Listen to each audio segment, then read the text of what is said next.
Will the price of XRP change if we add $1 trillion or $5 trillion worth of tokenized value to the XRP ledger?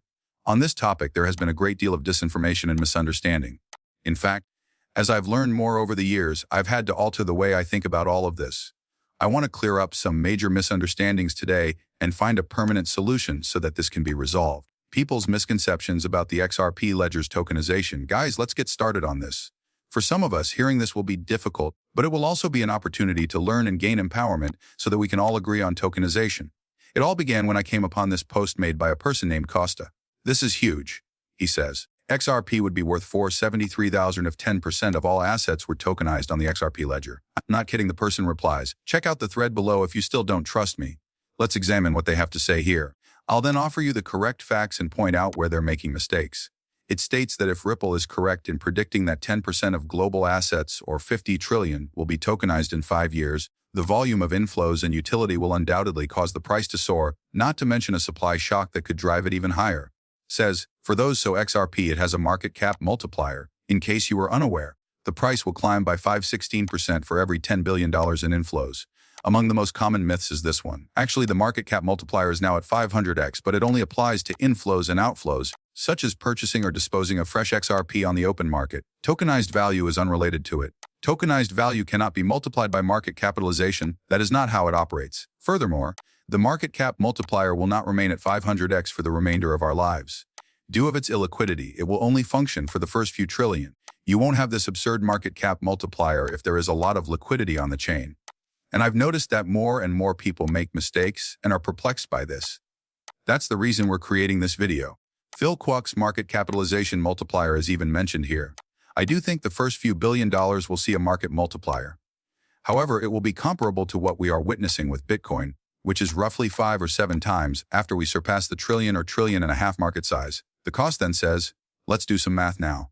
Now let's do the math. If we split 10 billion inflows by 10% of global assets, 5,000 times 5.3 trillion or 10 billion inflows or 26.5 quadrillion. You did indeed hear me correctly. Here, the price is calculated by dividing your present supply. Okay, so let's get started. I entered all of this person's research here, and now we're ready to go.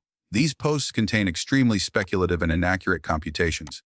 By using faulty market cap multiplier reasoning and disregarding practical constraints like liquidity, distribution, trading depth, acceptance, and sustainable demand, this strategy significantly overstates the potential price of XRP from a financial or market mechanism perspective.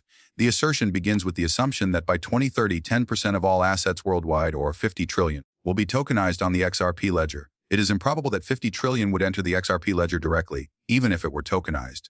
The market cap multiplier reasoning is then discussed. These posts make use of market cap multipliers. Example 5R16, which was taken from an order book visualization, indicates that the market cap multipliers for every 10 billion in inflows are significantly greater than the amount contributed. These theoretical multipliers reflect illiquid or short-term order book depth transactions rather than long-term systemic changes in asset prices or worldwide adoption. The mathematical investigation is presented here. 50 trillion is divided by 10 billion to obtain 5,000 inflows, which is then multiplied by 5.3 trillion to arrive at 26.5 quadrillion. The price of 573,000 per token is obtained by dividing this figure by the quantity of XRP. Because market cap multipliers are not linear or reproducible and aggregate inflows exceeding trillions of dollars, this reasoning is essentially faulty. Because of slippage, liquidity fatigue, and market resiliency, price cannot scale indefinitely by repeating tiny size multipliers. I wanted to do more with this. The price of XRP would fluctuate if 50 trillion in assets on the XRP ledger were tokenized. This is because collateralized requests depend on a number of factors, including how these assets relate to XRP, the tokenization processes of XRPL, and practical liquidity limitations. The dynamics are as follows. Anyone can tokenize assets on the XRP ledger, which means that they are shown on the blockchain as issued tokens. The XRP ledger merely becomes the ledger when trillions are tokenized, documenting transactions and ownership. There is no direct conversion of the value of these assets into XRP. Whether they are stablecoins, tokenized bonds, tokenized real estate, or something else entirely, they are still their own tokens. Influence on the price of XRP. Only if those 50 trillion assets routinely use XRP for settlements will its price benefit from its role as a bridge asset. Therefore, XRP won't be needed if these assets are on the XRP ledger and they're settling these transactions with a stablecoin or anything else. However, many of these transactions ought to involve some use of XRP. The price support increases with the level of genuine demand for XRP liquidity.